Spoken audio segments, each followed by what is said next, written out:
창세기가 이 세상의 시작의 역사를 보여주고 있는 것이라고 한다면 이 요한계시록은 이 세상의 역사의 마지막을 말해주고 있어요. 그래서 여러분, 이 땅 물질계의 이 세상은 반드시 시작이 있으면 끝이 있다는 거예요. 성경의 맨 마지막 이 요한계시록은 이 세상 마지막 때에 일어날 일에 대해서 예언해주고 있는 말씀입니다. 자, 오늘날 많은 성도들이 지금은 마지막 때다, 마지막 때다, 예수님의 재림을 준비해야 된다, 이런 메시지도 많이 듣고 그런 이야기들을 많이 합니다만, 정작 이 마지막 때에 어떤 사건이나 재앙들이 일어나게 될 것인지에 대한 이런 구체적인 것은 사실 사람들은 잘 알지 못하고 있습니다.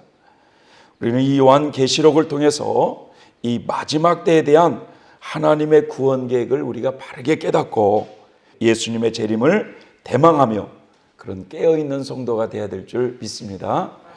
자, 이 요한계시록을 우리가 먼저 바르게 해석하기 위해서는 몇 가지 기초적인 견해들을 먼저 공부를 해야 돼요.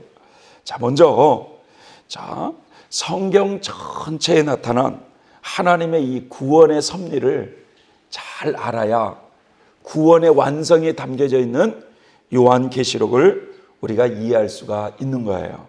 그래서 이 요한계시록을 이해하려면 계시록 자체만으로 이해되는 것이 아니라 성경 전체에 나타난 하나님의 구원 섭리를 잘 알아야 된다라는 거예요. 자, 신구약 전체에 나타난 하나님의 구원의 논리를 잘 이해를 해야만 이 요한계시록을 바르게 해석을 할 수 있다고 말씀드렸는데, 그래서 이 계시록을 해석할 때는 바로 구약의 다니엘서도 우리가 잘 알아야 되고 또 다른 예언서들도 잘 알아야 돼요. 그래서 성경 전반적인 것을 토대로 하여서 계시록을 봐야 됩니다. 자, 두 번째로는 이 계시록에는요 많은 숫자들이 나와요. 숫자들이 예를 들어서 일곱 영, 또 일곱 교회, 한 데나리온, 미란대, 보리석대, 네 천사, 또 14만 4천, 666, 10뿔, 2뿔, 1260일, 42달 하면서요 많은 숫자들이 등장을 하거든요. 그런데 이 계시록에 나와 있는 이 모든 숫자는요 하나도 상징수가 없이 모두가 다 실제수라는 사실을 알아야 돼요. 계시록에 나오는 숫자는요 상징수가 하나도 없어요. 모두가 다 실제수라는 거예요. 그럼 모두가 다 실제수라면 예를 들자면 14만 4천도 상징수가 아니라 실제수, 666도 상징수가 아니라 실제수, 예를 들어서 42달도 어떤 상징적인 숫자가 아니라 실제수라는 거예요.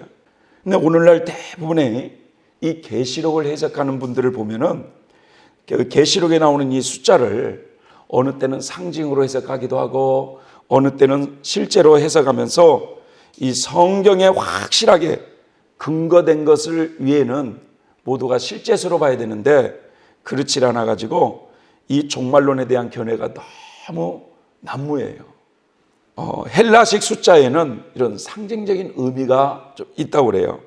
예를 들어서 1은 절대수, 2는 증인의 수, 3은 하늘의 수, 4는 땅의 수, 그러면 7은 하늘과 땅이 만났다, 절대수.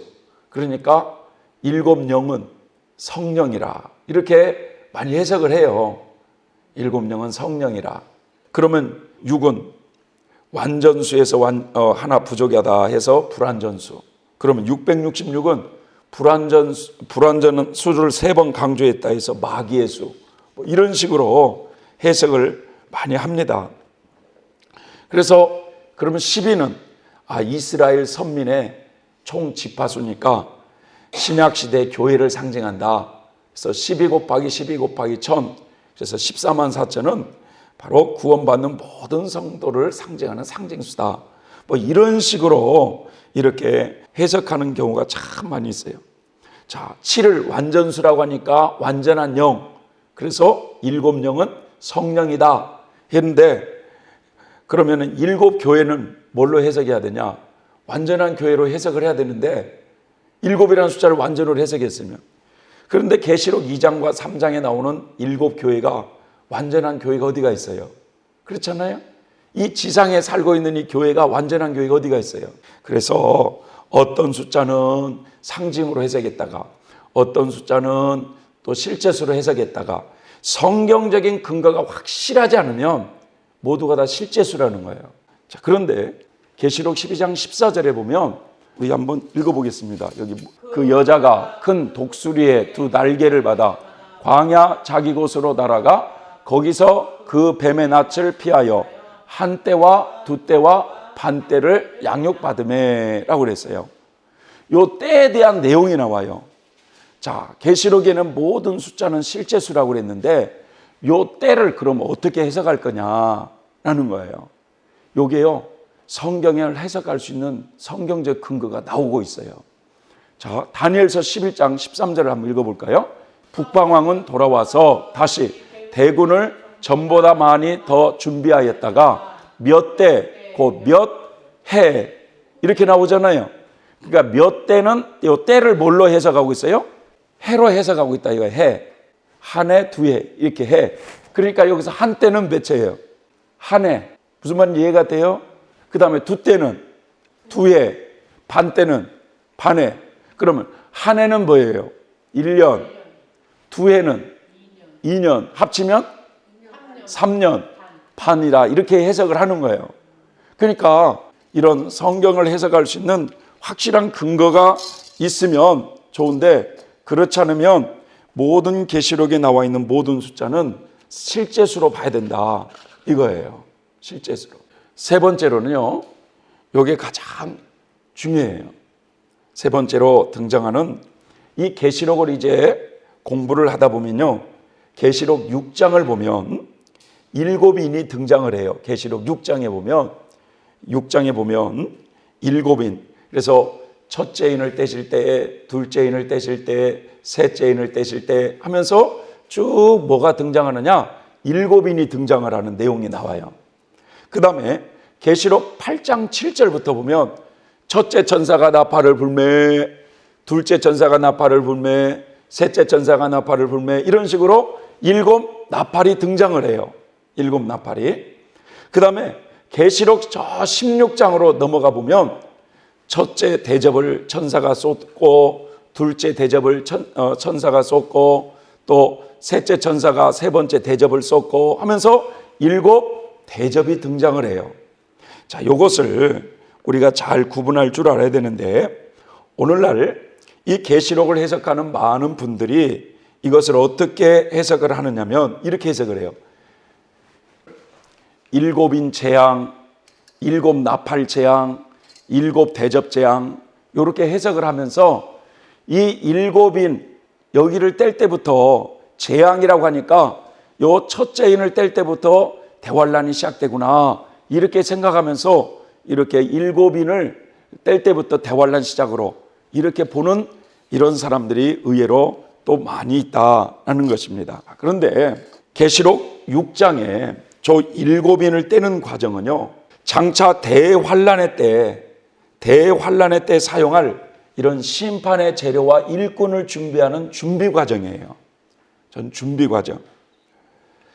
그러니까 하나님께서 이제 예수님을 통해서 하나하나 샘플을 보여주면서 장차 대환란을 이 죄악 세상을 이러이러한 재료를 가지고 죄악 세상을 심판하겠다라는 것을 보여주는 준비 과정이라는 거예요. 준비 과정. 그런데 계시록 8장 7절부터 첫째 천사가 나팔을 붕 하고 부니 땅에 재앙이 떨어지는 모습이 나와요. 둘째 천사가 나팔을 붕 하고 부니까 바다에 재앙이 떨어지는 모습이 나와요. 셋째 천사가 나팔을 붕 하고 부니까 강과 물샘의 재앙이 떨어지는 이런 모습이 나와요. 그래서 이런 부분들을 쭉 보면은 바로 7번째 이제 이 7 나팔이 부는 요 과정이 대환란의 시작이라고 하는 것을 우리는 알아야만 됩니다. 그러니까 이 대환란의 시작은요,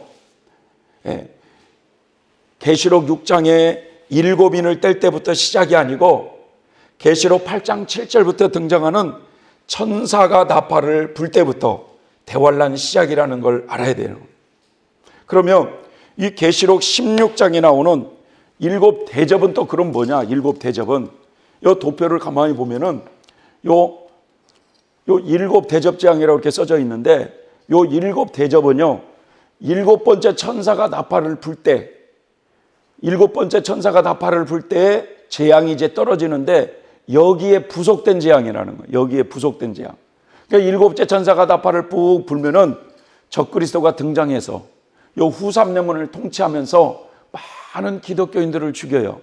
많은 기독교인들을 죽이고 난 다음에 기독교인들이 순교의 피를 많이 흘리니까 하나님이 요 일곱 대접 재앙으로 순교자들의 성도들의 피를 흘린 거에 대한 하나님의 진노로 요 일곱 대접 재앙이 쏟아져요. 그러니까 요 일곱 대접 재앙은 일곱 번째 나팔에 부속된 재앙이라는 거, 요걸 우리가 잘 구분할 줄 알아야 돼요. 그래서 일곱인을 뗄 때는 준비 과정이고, 요 천사가 나팔을 불 때, 첫째부터 부흥하고 나팔을 불 때부터 대환란이 시작된다는 거. 그럼 일곱 대접은 요 일곱 번째 나팔에 부속된 대접이다. 이걸 우리가 이제 구분을 할 줄 알아야 되는데, 그럼 목사님, 어떤 근거를 가지고 그렇게 말을 합니까? 이제 성경적인 근거를 한번 몇 가지를 찾아보겠어요. 자, 먼저 말이죠. 천국이라고 하는 것은 어떤 곳이냐? 이 영의 세계는요, 하나님은 물론 모든 것을 주관해서 통치하시지만 이 영적인 권세와 임무가 각각 다르다는 사실을 알아야 돼요. 이게 무슨 말이냐? 감히 예수님이 해야 될 일을 천사가 하지 않는다 이거야. 그럼 또 천사가 해야 될 일을 예수님이 하지 않는다 이거예요. 자, 요한계시록 6장 1절부터 다 같이 한번 펴보세요. 계시록 6장 1절부터 이렇게 보면은, 내가 봄에 어린 양이 일곱 인 중에 하나를 떼시는 그때에 내가 들으니 내 생물 중에 하나가 우레 소리같이 말하되 오라 하기로. 예, 거기에 보니까 이제 일곱 인 중에 하나를 뗄 때에 그랬어요. 자, 이제 첫째 인을 뗀 거예요. 자, 3절을 또 한번 읽어볼까요? 3절 시작. 둘째 인을 떼실 때에, 예, 거기까지요. 둘째 인을 뗀 거예요. 또 둘째 인을. 그 다음에 5절을 또 한번 읽어볼까요? 5절 시작. 셋째 인을 떼실 때에, 그렇게 돼 있고, 그 다음에 7절을 한번 또 볼까요? 7절 시작. 넷째 인을 떼실 때에, 9절 시작. 다섯째 인을 떼실 때에, 12절. 내가 보니 여섯째 인을 떼실 때에, 그 다음에 8장으로 넘어가 봐서 8장 1절을 보면 시작. 일곱째 인을 떼실 때에, 이렇게 돼 있어요. 자, 그런데 문제는 뭐냐면 6장 1절에 보면 이 인을 누가 떼는지 한번 봐보세요. 이 인을 누가 떼요? 시작. 내가 봄에 어린 양이 일곱 인 중에 하나를 떼시는 그때에, 누가 떼고 있죠? 어린 양 예수님께서 떼고 계세요. 이 일곱 인을 누가 떼고 있느냐면 예수님이 떼고 있어요. 하나하나. 자, 그런데 일곱 인을 이 예수님께서 떼실 때 옆에 누가 있는가 봤더니, 잘 보세요. 1절 2절을 한번 다 같이 읽어봅시다. 시작. 내가 봄에 어린 양이 일곱 인 중에 하나를 떼시는 그때에 내가 들으니 내 생물 중에 하나가 우레소리같이 말하되 오라 하기로. 내가 이에 보니 흰 말이 있는데 그 탄 자가 활을 가졌고 면류관을 받고 나가서 이기고 또 이기려고 하더라. 3절 시작. 둘째 인을 떼실 때 내가 들으니 둘째 생물이 말하되 오라 하더니, 예, 이런 식으로 쫙 보니까 어린 양이신 예수님이 인을 뗄 때 옆에 네 생물이 있어. 네 생물이. 그러면서 오라 하면서 이렇게 하나하나 말들을 보여주는 이런 모습이 있어요. 근데 이 6장을 쭉 다 읽어보면 이 인을 뗄 때 천사들은 전혀 등장이 없습니다. 하나님의 명령에 의해서 일을 해야 되는 천사들은 전혀 없어요. 이것을 주의 깊게 한번 봐보시라는 거예요. 반면에 이게 일곱 인을 뗄 때는 천사들이 언급이 없는데 8장 7절부터 이제 나팔을 불 때 한번 보세요. 나팔을. 자, 8장 이제 2절을 한번 보십시다. 2절 시작. 내가 보매 하나님 앞에 시위한 7 천사가 있어 7 나팔을 받았더라. 자, 7 나팔을 누가 받았어요? 천사가 받은 거예요. 이제 천사가 받았어요. 자, 7절부터 하면 이제 첫째부터 이제 나팔을 부는 장면이 나와요. 7절부터 시작. 첫째 천사가 나팔을 부니, 누가 불어있어요? 나팔을 지금 천사가 불어요. 나팔을 부니 피 섞인 우박과 불이 나서 어디에 쏟아져요? 땅에 쏟아짐에 땅의 3분의 1이 타서 사이고 수목의 3분의 1도 타서 사이고 각종 푸른 풀도 타서 사이더라. 8절도 보세요.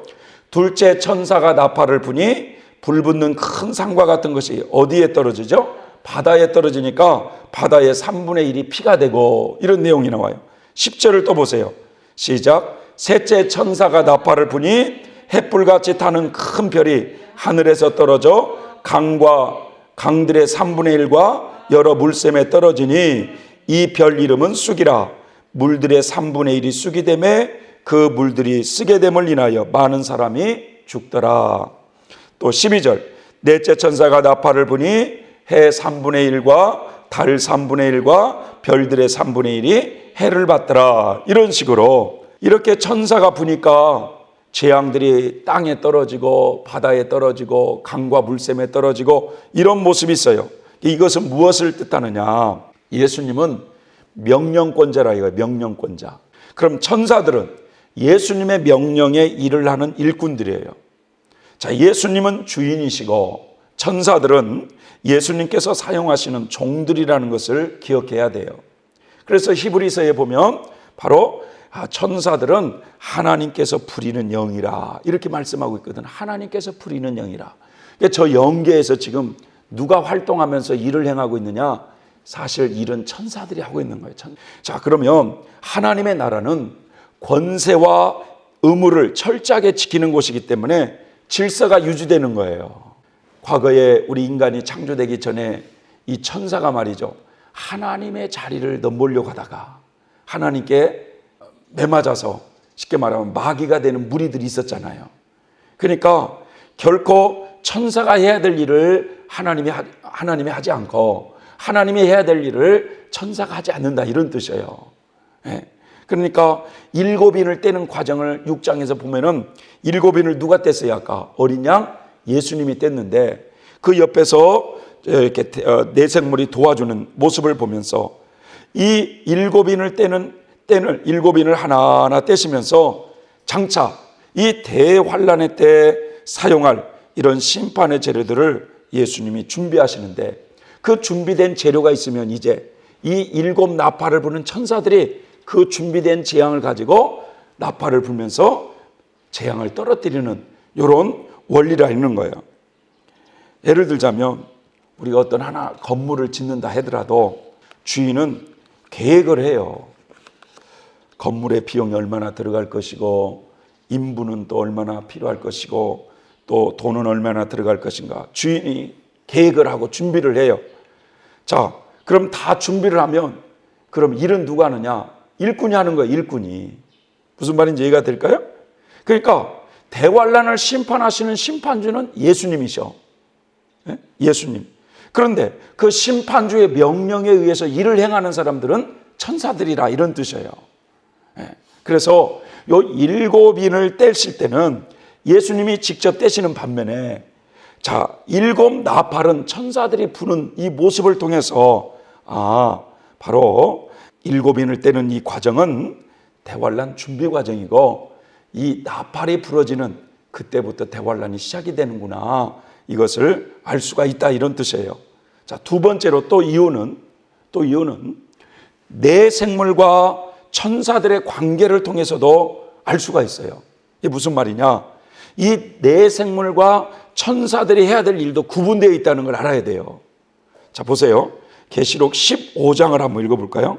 계시록 15장 7절부터 한번 읽어볼까요? 내 생물 중에 하나가 세세에 계신 하나님의 진노를 가득히 담은 금대접 7을 7 천사에게 주니라고 그랬잖아요. 내 천사가 하나님의 진노가 가득하게 담겨져 있는 그 금대접 7을 7천사에게 이렇게 싹 준 거야. 7천사에게. 그러니까 16장 1절 한번 이제 보세요. 또 내가 들으니 성전에서 큰 음성이 나서 7천사에게 말하되 너희는 가서 하나님의 진노의 7대접을 땅에 쏟으라 하매 첫째가 가서 그 대접을 땅에 쏟음에 악하고 독하는 데가 짐승의 표를 받은 사람들과 그 우상에게 경배하는 자들에게 나더라. 자, 여기 말씀에도 이렇게 보니까 여러분 내생물은 하나님의 진노가 가득히 담긴 것을 천사에게 줘요. 이게 정작 재앙을 쏟고 일을 행하는 분은 누가 봤더니 천사들이라 이거야. 그래서 계시록 6장에서 7인을 뗄 때는 예수님이 직접 하나하나 떼시면서 그 옆에서 내생물이 도와드리고 있지만 천사들이 등장이 없어요. 그런데 계시록 8장 7절부터는 첫째 천사가 나팔을 불고 둘째 천사가 나팔을 불면서 막 재앙이 땅에 바다에 이렇게 떨어지는 모습을 볼 때 7인을 떼는 과정은 대환란 진행이 과정이 아니고 준비 과정이구나. 그러면 대환란은 시작은 언제냐? 천사들이 나팔을 불 때 대환란이 시작이 되는구나. 이것을 알 수가 있다는 거예요. 또 하나는 성도들의 기도가 상달되는 모습의 장면을 보면은 이걸 또 알 수가 있어요. 자, 계시록 8장 7절에 보면은 첫째 천사가 나팔을 부니 이렇게 이제 땅에 재앙이 떨어지는 모습이 나와요. 그게 바로 뭐라고 그랬어요?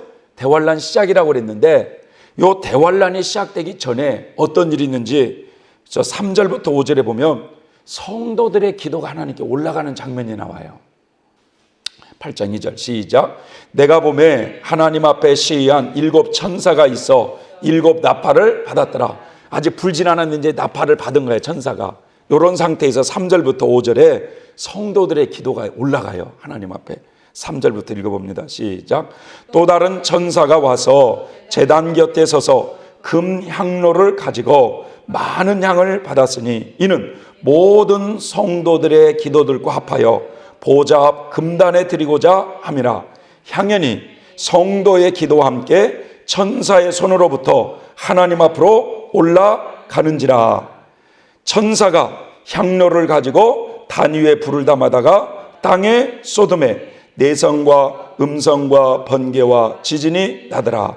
7 나팔 가진 7 천사가 나팔 불기를 예비하더라. 이렇게 되어 있어요.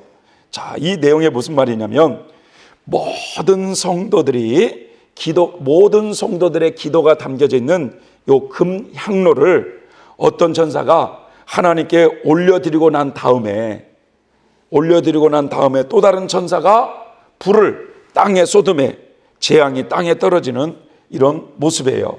그러니까 모든 성도의 기도를 하나님이 먼저 받으시고 난 다음에 천사가 이 땅에 재앙을 쏟는 이런 모습을 보면서 자, 요 도표를 보면 요 대환란이 시작되기 전 요 교회 시대를 살고 있는 모든 성도들의 기도를 하나님이 먼저 받으시고 이제 재앙을 떨어뜨리는 이런 장면이에요. 우리도 개인적으로도 보면 하나님이 천사를 통해서 어떤 일을 행하실 때 일방적으로 행하시기보다는 먼저 기도를 받으시고 기도가 차면 일을 행하시는 하나님이셔요. 그래서 그러면 여러분 여기서 우리 교회 시대를 살고 있는 성도들의 모든 기도가 하나님 앞에 올라간다고 이렇게 했는데 개인적으로 지금 우리가 기도를 해가지고 응답받은 기도들도 참 많이 있잖아요. 그런데 하나님께서 응답하셔야 할 2가지가 있어요. 지금 저와 여러분들이 늘 기도를 하면서 올려드리지만 우리 모든 성도들의 기도를 하나님이 받으셔가지고 행하셔야 될 2가지가 있어요. 기도를 할 때 보면 어떤 기도를 합니까? 핵심적으로 딱 보면은 2가지예요. 우리가 기도를 할 때 하나님 이 세상의 이 불행을 좀 제거시켜 주십시오. 우리 집안이나 개인적으로나 이 나라 민족이나 전 세계적으로 불행이 없는 나라가 좀 오게 해 주십시오. 죄로 인하여 사람들이 고통받고 아파하는데 이 세상의 불행을 좀 제거해 주십시오. 그리고 또 하나의 기도에는 뭐냐? 좀 행복하게 해 주십시오. 하나님. 눈물 없는 행복한 삶을 살길 원합니다. 결론은 이거거든요. 그렇잖아요. 자식을 위해서 기도하고 남편을 위해서도 우리가 개인적으로 기도하지만 고통이 없게 해주시고 행복하게 살게 해주세요. 이거거든요, 우리 인간이. 그래서 먼저 성도들의 기도를 하나님이 받으시고 이 땅에 천사가 나팔을 부는 요 모습을 볼 때 일곱인을 때리는 장면이 대환란 준비 과정이고 일곱 나팔을 부는 과정이 대환란 시작이구나. 이걸 알 수가 있어요. 만약에요, 계시록 6장에 일곱인을 떼는 장면부터가 만약에 대환란이 시작이라고 하면은 그 전에 성도들의 기도가 먼저 거기에 올려져야 되는 거야. 그런데 거기에 그렇게 있지 않고 나팔이 불기 전에, 천사들이 나팔을 불기 직전에 성도들의 기도가 올라가는 이 장면을 볼 때 일곱인을 떼는 장면은 대환란 시작이 아니라 준비 과정이고 일곱 나팔을 부는 과정이 대환란 시작이구나. 이것을 우리가 좀 알 수가 있다. 이거예요. 자, 그다음에 지금은 이제 기초적인 것을 공부하니까 자, 마지막으로 네 번째로는요. 이 요한계시록의 순서를 쭉 이렇게 목차 순서를 쭉 보면은 굉장히 이 요한계시록이 하나님의 질서와 시간적인 순서에 따라서 기록되어 있다는 걸 아셔야 돼요. 그래서 이 계시록의 목차를 크게 10대 제목으로 이렇게 구분을 해봤는데 계시록이 1장부터 22장으로 되어 있어요. 그런데 이 계시록 1장을 딱 보니까 계시록의 서론 말씀과 그리스도의 예수님의 환상의 모습으로 되어 있어요. 이게 서론, 이 계시록을 왜 줬느냐 하면서 이런 부분을 때가 임박했기 때문에 이렇게 줬다. 그분은 곧 오실 것이다. 이런 마음으로 이제 보여줘요. 자, 그 다음에 2장과 3장은 소아시아 7교회가 나와. 이 7교회가. 그래서 무슨 에베소 교회 이런 교회들이 나오잖아요. 그러니까 요 7교회를 표본으로 해서 샘플로 해서 교회 시대를 살고 있는 모든 성도들에게 주신 주님의 메시지가 있어요. 네. 교회 시대를 살고 있는 모든 성도들에게. 자, 교회 시대가 끝나요. 자, 교회 시대가 끝나고 나면 이제 4장부터는 이 교회 시대가 끝나면 대환란이 시작되잖아요. 대환란.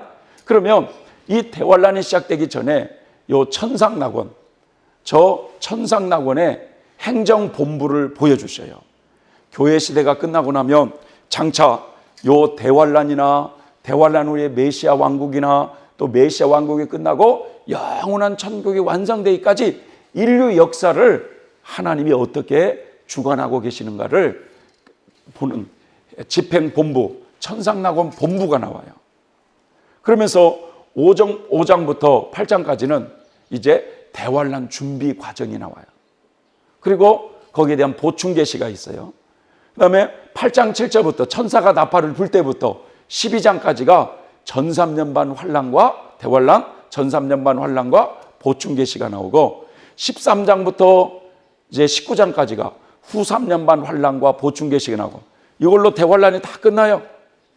그리고 20장에 보면 천년왕국에 대해서 나오고 천년왕국이 다 끝나면 마지막 백보자 심판대가 나오고 그 다음에 천국이 완성된 천국에 대해서 나오고 그 다음에 이제 그 마지막 이 시대에 살고 있는 교회 시대를 살고 있는 성도들에게 경고의 말씀으로 요한계시록이 이렇게 순서적으로 쭉 되어 있어요. 굉장히 순서적으로 이렇게 시대 순서적으로 쭉 되어 있는데 순간순간 여기 보면은 뭐라고 써 있냐면 보충계시라는 말이 있어요. 보충계시. 계시라는 게 뭐예요? 하나님께서 그 비밀을 쭉 보여주는데 쭉 주계시로 이렇게 시간적인 흐름으로 쭉 주계시로 되어 있는데 계시록은 중간중간에 보충계시가 이렇게 있다는 거예요. 보충계시가. 그래서 이 보충계시를 잘 우리가 깨달아야 이 주계시를 잘 흐름을 잘 이해할 수가 있다 이거예요.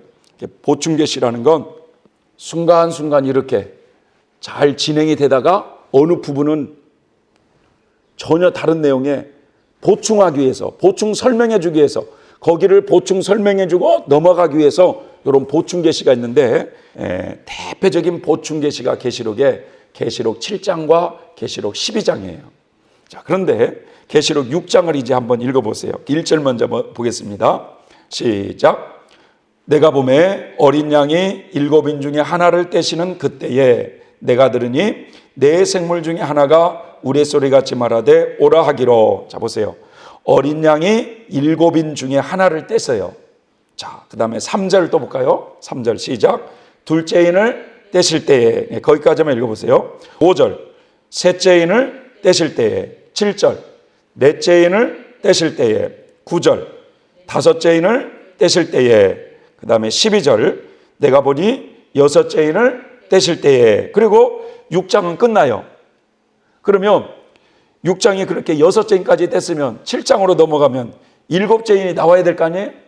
근데 7장은 전혀 그런 내용이 없이 8장 1절을 보니까 일곱째 인을 떼실 때에 이렇게 되어 있어요. 그러니까 7장을 딱 아예 빼버려도 6장에서 8장까지 이어져요, 안 이어져요? 이어져요. 그러니까 이 7장이 보충계시로 되어 있는 거예요. 보충계시.